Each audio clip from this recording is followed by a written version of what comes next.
안녕하세요. 생리학적 관점으로 우리 몸을 바라보는 이창현 약사입니다.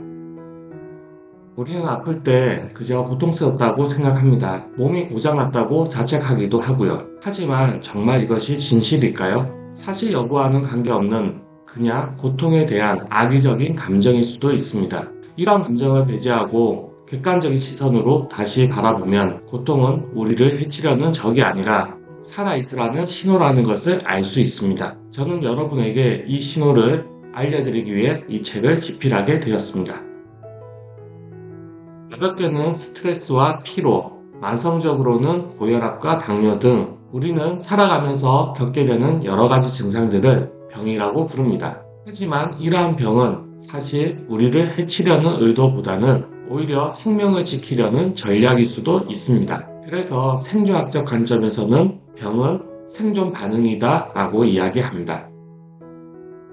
우리가 병을 바라보는 관점을 병리학적 관점이라고 합니다. 병리학적 관점에서는 지금 나타나는 증상을 다음에 나타날 심각한 병의 원인으로 생각합니다. 그래서 치료라는 이름으로 지금의 증상을 없애려고 합니다. 하지만 생존학적 관점은 원인이 아닌 결과로 해석을 합니다. 왜 이런 증상이 생겼는지, 몸은 왜 이렇게 반응하는지를 묻습니다. 그래서 이러한 증상이 나타나게 된 진짜 원인을 찾아 문제를 해결하려 합니다. 병은 새로운 문제의 원인이 아니라 몸이 스스로를 지키기 위한 방어 전략의 결과라는 것입니다. 이것이 바로 생존학적 관점입니다.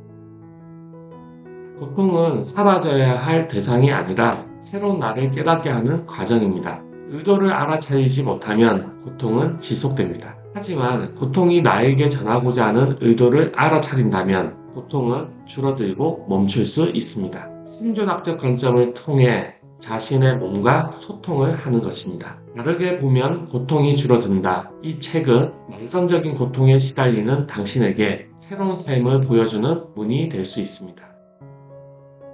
생존학적 관점의 핵심은 모든 반응에는 이유가 있다는 것을 이해하는 것입니다. 그리고 그 이유가 생존이라는 것을 알아차리는 것입니다. 우리는 살기 위해 살아갑니다. 그러니 우리의 행동은 살기 위함입니다. 우리의 몸 안에서 일어나는 일도 마찬가지라고 생각합니다. 나를 괴롭히는 고통도 나를 괴롭히려는 의도를 가졌다기보다는 나의 생존을 위해서 일어났다고 보는 것이 맞을 것입니다. 그렇습니다.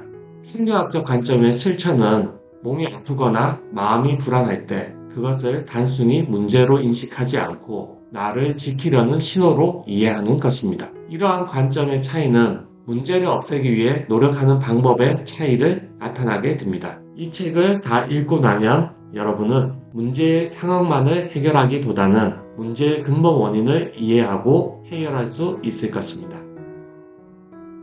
우리가 살아가는 이유가 무엇일까요? 저는 제 삶에 대해 무척이나 궁금한 점이 많았습니다. 왜 이렇게 고통스러운지, 왜 나에게만 이런 일이 일어나는지. 하지만 결국 이러한 의문은 저 자신을 변화시켰습니다. 그런 경험을 가진 저는 여러분들에게 일어나고 있을 무언가가 여러분들의 삶을 도울 거라고 믿습니다. 저에게 그러했듯이 말이죠. 물고기가 평생 물속에 있기에 물을 모르듯이 우리는 평생 행복 속에 있기에 행복을 모를 수도 있습니다. 고통은 행복을 깨닫기 위한 수단일 뿐입니다.